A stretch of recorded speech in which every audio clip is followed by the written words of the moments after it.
Everybody, good to see you here. Thank you.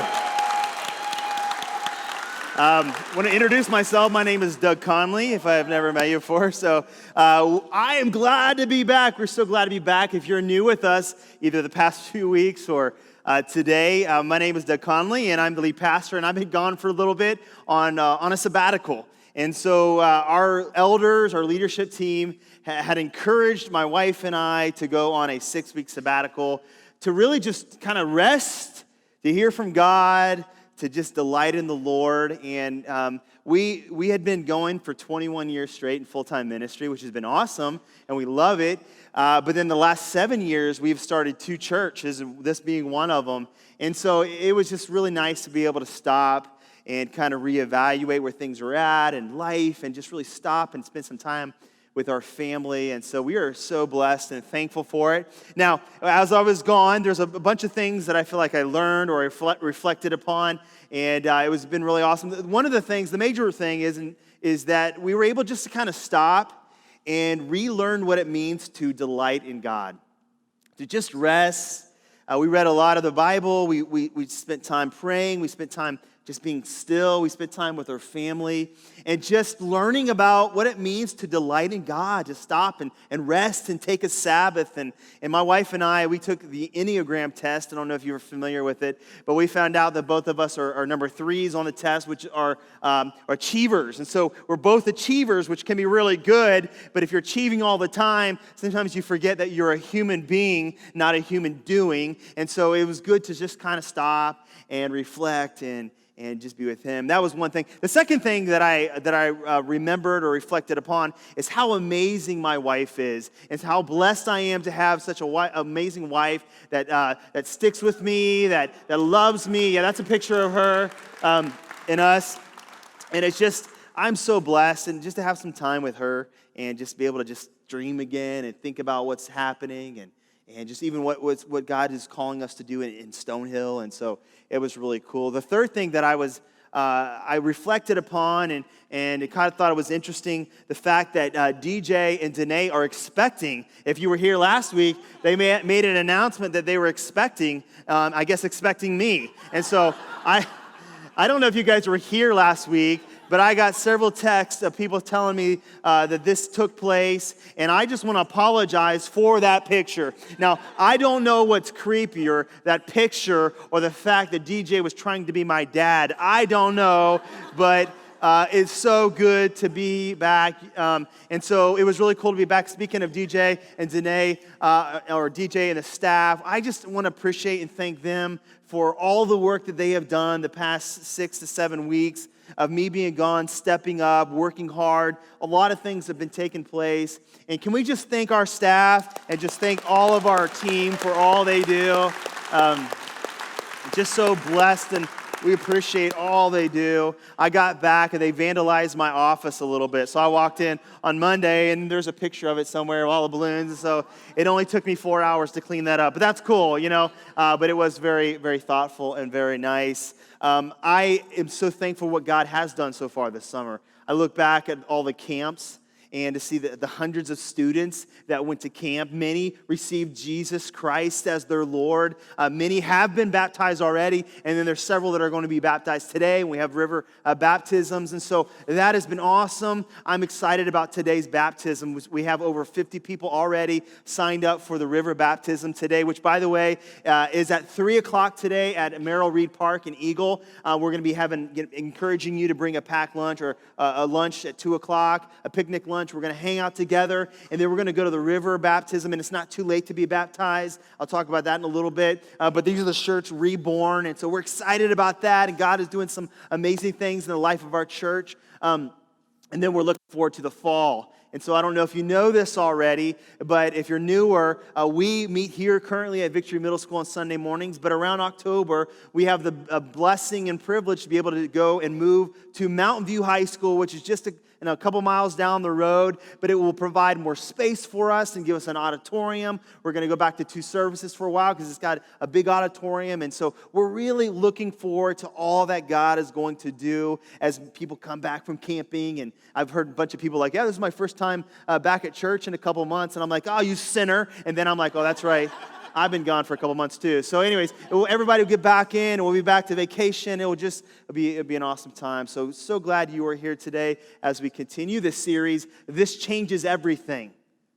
And we've been studying through the book of Mark and looking at kind of verse by verse and really picking it apart. And it's been really, really cool. Zach started a couple weeks ago, did a great job talking about the Garden of Gethsemane. And then DJ last week talking about Jesus when he was on trial and Peter denying him and talking about failure and just really, really good. And so I'm looking forward today as we continue on. If you want to turn to Mark chapter 15, we're going to be looking at that in just a moment. And if you have your notes in your handout, we'd love for you to take that out. But we believe this. We believe that when you see Jesus for who he is, he will change everything.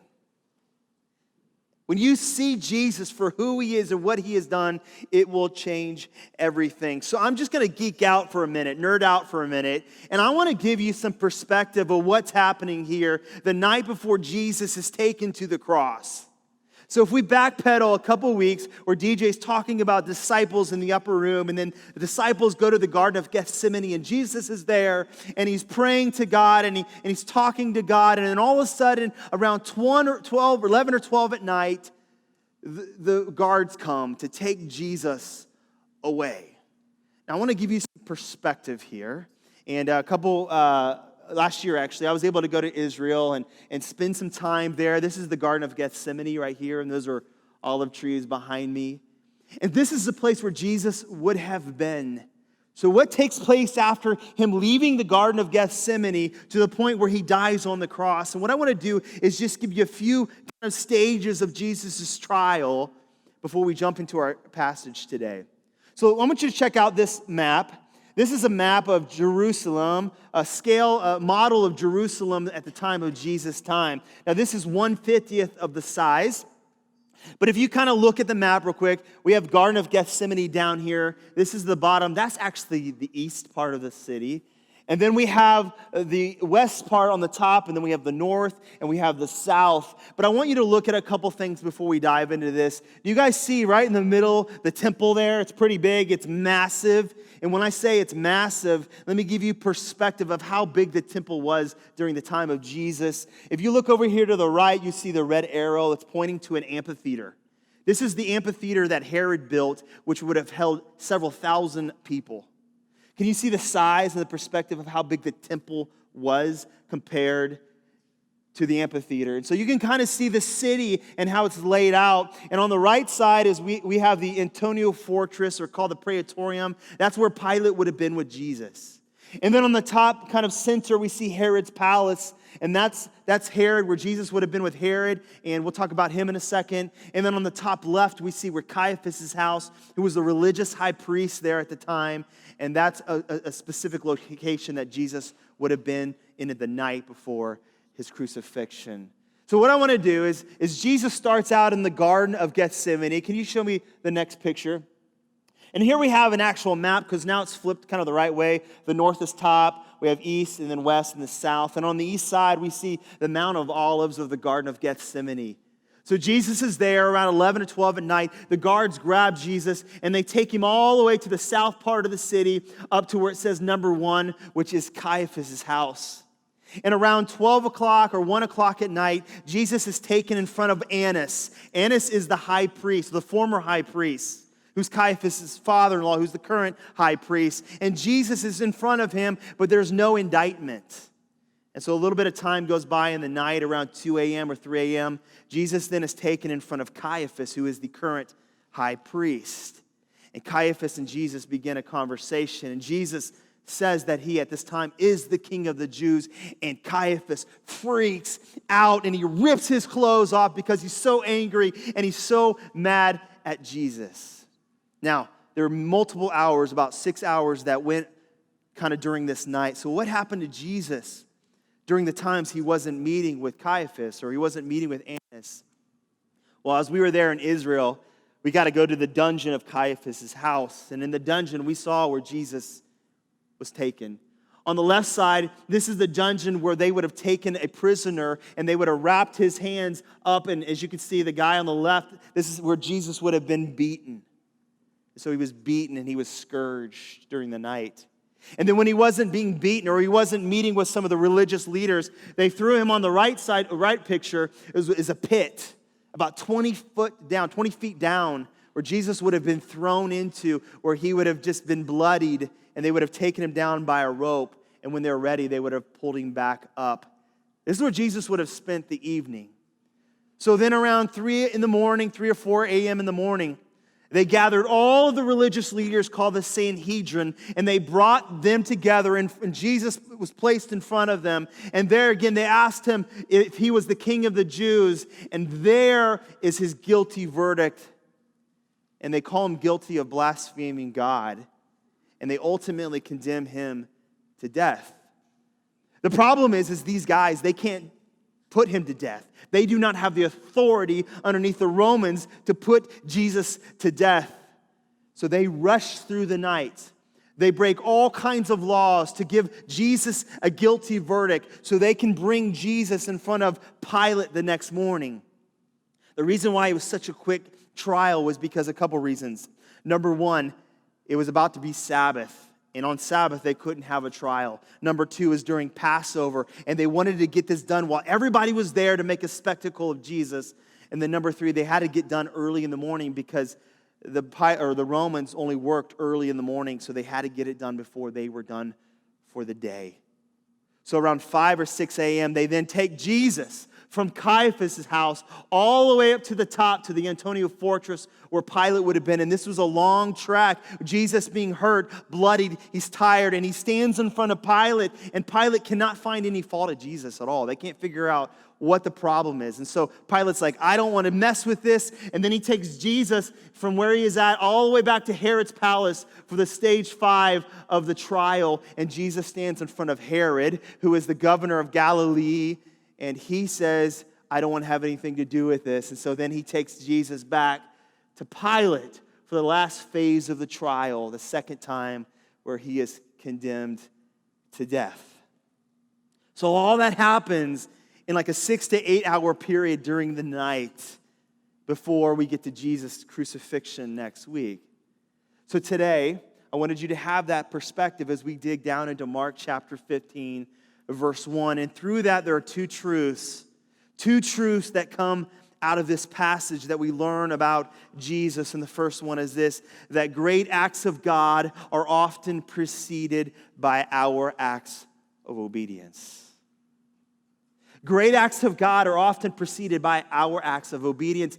I'm guilty of this. Maybe you are too. But often we want God to do something great. And we're waiting on God to do something great. But we're just sitting there, just not doing anything, while God is waiting for us to take the step of obedience. And so we kind of see this happening in Mark chapter 15, verse 1, where we pick it up. Very early in the morning, the chief priests with the elders, the teachers of the law, and the whole Sanhedrin, they made their plan. So remember, the first 3 stages of the trial took place. They had a guilty verdict. Jesus was guilty according to their mind. So they bound Jesus, and they led him away, and they handed him over to Pilate. So Pilate begins to ask him questions. He's on trial. And the question that Mark wants us to know that Pilate asked him was this.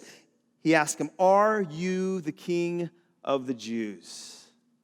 Now what's interesting is when Pilate asked this question of Jesus, he's kind of mocking him a little bit, because if you read it in the Greek, the actual Greek has more of a meaning of you.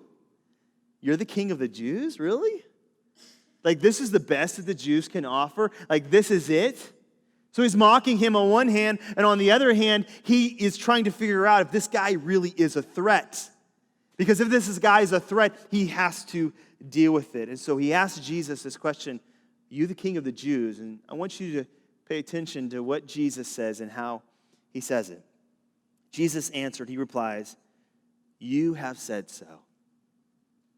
Now, as you read through this kind of quickly, you don't really think much about it. Like, why would Jesus say it that way? It's kind of cryptic. Like, what are you talking about? Jesus, what do you mean when you say, "You have said so"?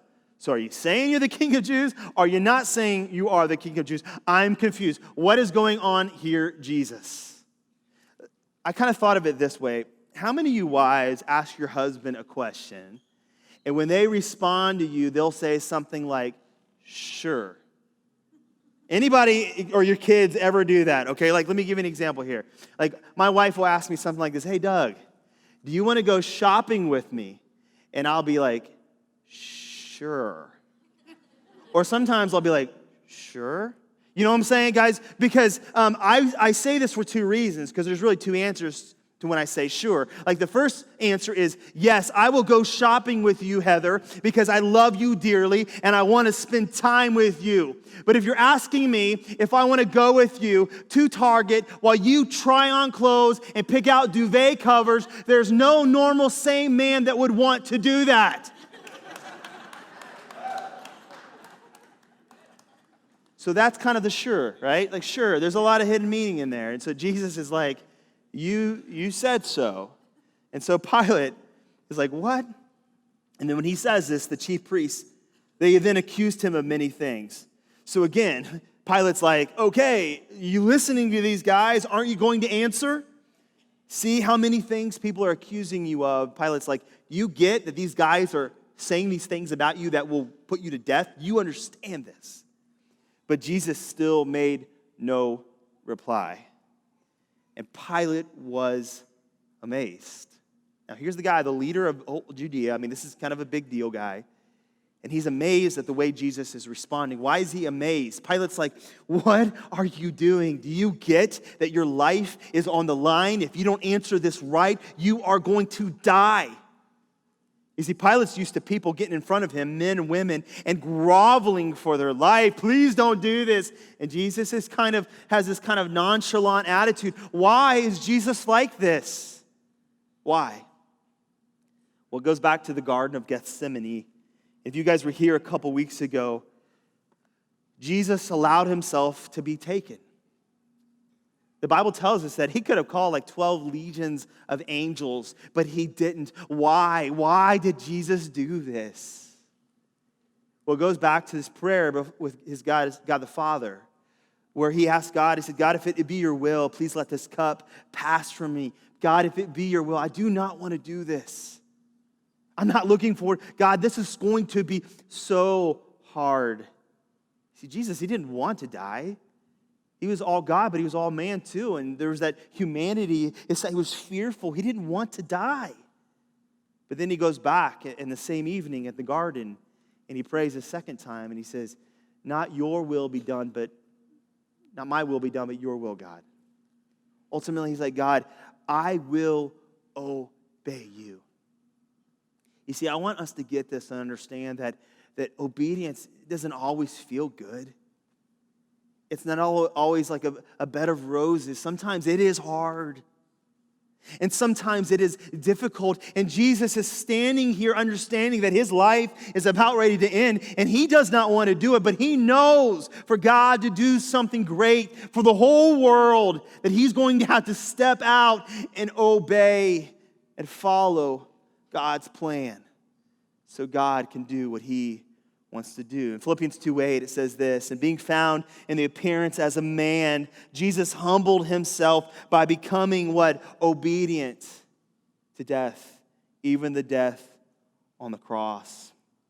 And Jesus knew that if God was going to use him, he was going to have to do something that God wanted him to do. You see, obedience, it's important. And I think many of us, a lot of times, we're sitting around and we're waiting for God to do something great, to show up, to show his faithfulness in our lives. But we're not showing God any faith on our end. Maybe for some of you, you're struggling in a relationship and it's hard and it's difficult and someone's hurt you. They've hurt you. And you're waiting for them to get right and come and ask for forgiveness. But maybe God is waiting for you to step out and forgive them before they even do that, so that relationship can be healed. Some of us parents, we say, yes, we want godly children, man. We want children that love and we want children that serve God, but we don't always bring them to church or we don't sit at home and we don't read God's word together with them, or we don't pray. See, if you want to have godly children, you've got to be a godly parent. Just for a second, let me speak to you single guys. There's a single guy out there that's like, I want a God to send me a wife. But you're sitting at home, you're waiting for some beautiful babe to come knocking on your door with a Bible that says, hey, big stud, take me to church or lose me forever. And that is what you're waiting for. But God's like, hey, dude, you need to put some deodorant on, stop playing some PlayStation, and get out of your mom's basement. That's what you need to do. You see, God, He might send the babe, but you got to brush your teeth, and you got to get up and obey and go get a job. Some of you parents are like, amen, you know? My son's in here somewhere. Trevor, I hope you're listening. I'm just kidding. Just kidding. He's at college. You see, God is often just waiting for us to step out and obey. He's got something for us. He's got something great for us. But He's waiting for us to obey Him. And ultimately, obedience reflects what we think or who we think is in control.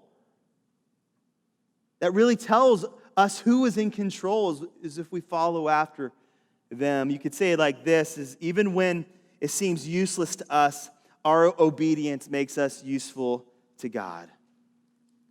Sometimes God asks us to do things that we don't get, we don't understand, or He takes us through problems or trials or hardships, and we don't understand it, but He just wants us to step out in faith and trust Him and do what He has called us to do. And that's where Jesus is at. Jesus knows for the world to be saved, He was going to have to step out and obey His Father. See, it really comes down to following the example of Jesus in that area. But here's the second truth, and I want us to understand this today, is that Jesus is not just our example, He's our substitute.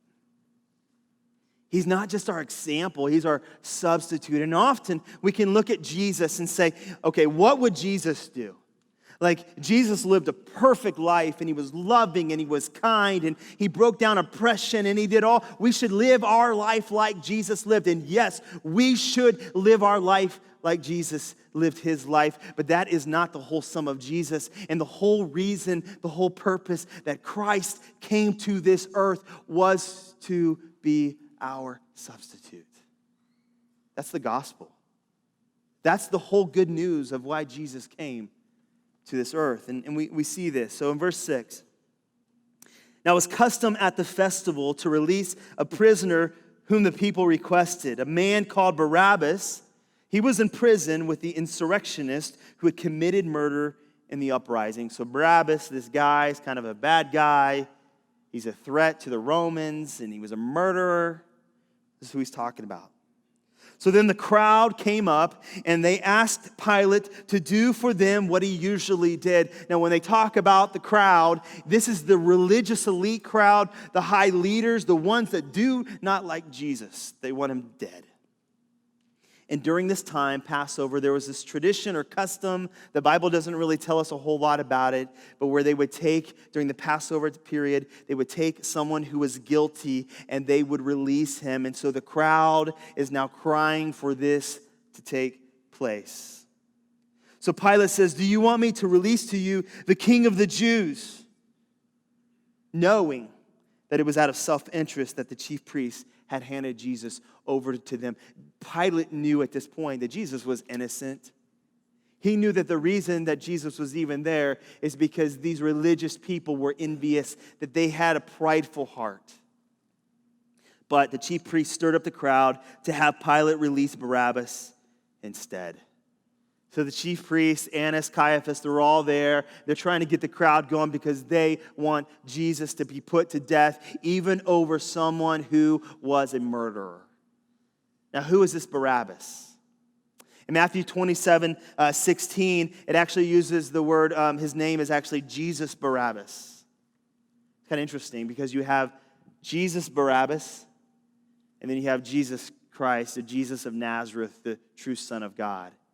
Now, the word Barabbas actually means son of a father. So you have Jesus, who is son of the Father, a father, but then you have the real Jesus, who is son of the Father.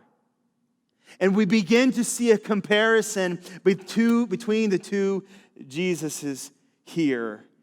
So what happens? Verse 12. Pilate says, "Well, what shall I do then with the one you call the King of the Jews?" Pilate asked them, and then they said, "Crucify him." And they shouted. And Pilate still is amazed. Like, why? What crime has he committed? You see, Pilate was on thin ice here. And this is where we have to understand is we think, why wouldn't Pilate just snap his fingers? He's the leader here. He can do whatever he wants to do. Why wouldn't he just let Jesus go if he knows that Jesus is innocent? And when you historically go back, you understand that Pilate is on thin ice here.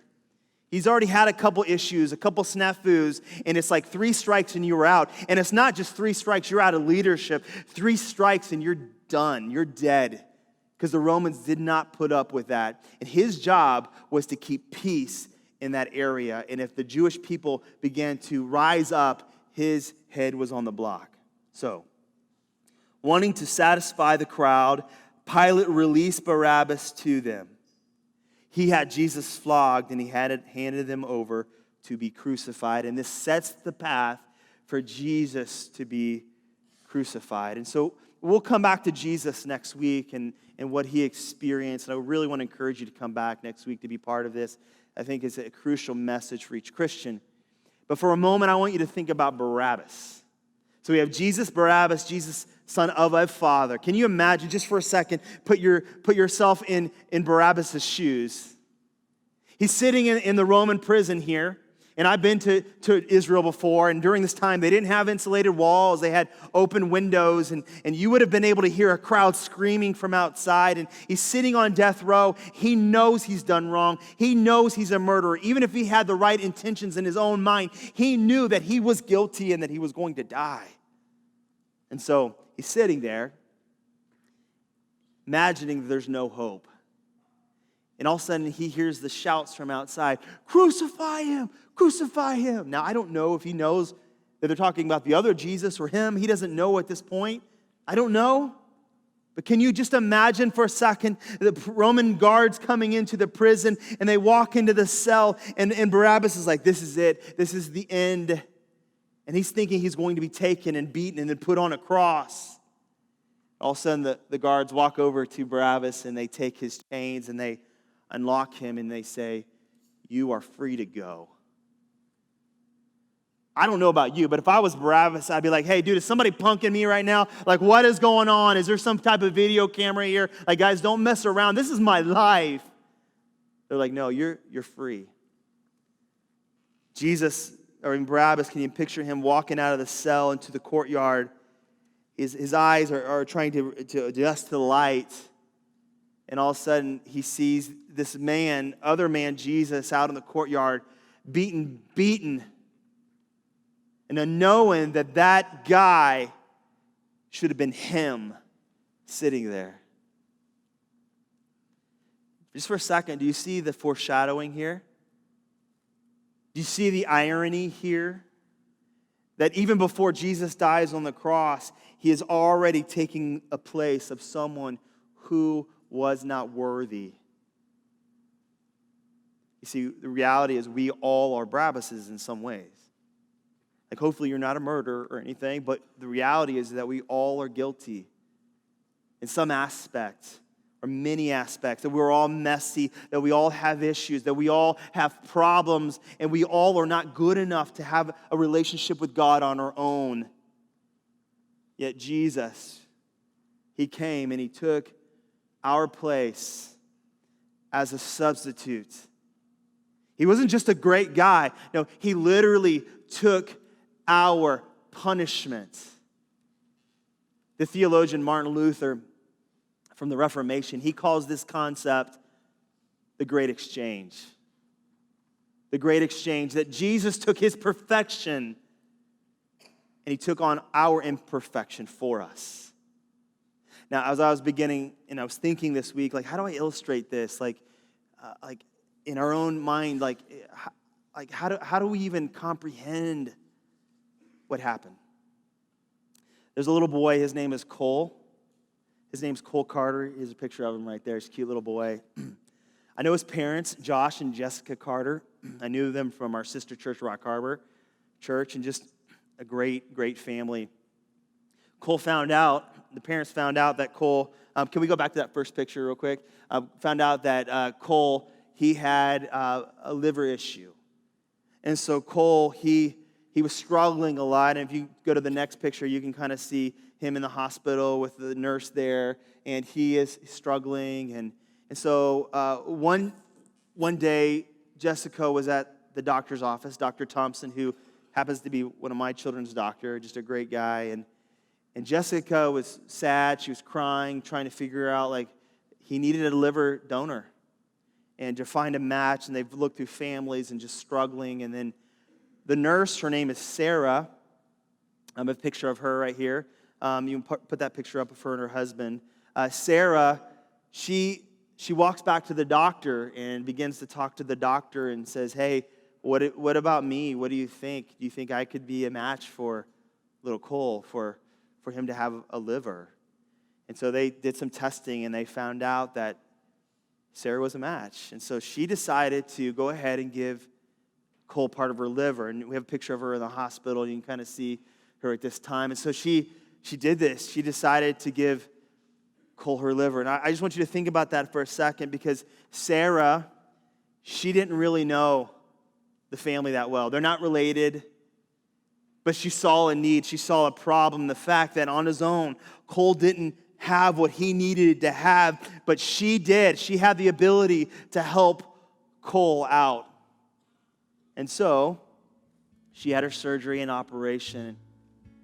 And not even knowing the family that great, she had surgery. She had her body cut open. She gave of herself so that Cole could have life. And here's a picture of both of them now. And we have Sarah, and we have Cole there. And I talked to him yesterday, and Cole he's doing good. His numbers are a little elevated. And so they were coming home from the hospital in Washington this week.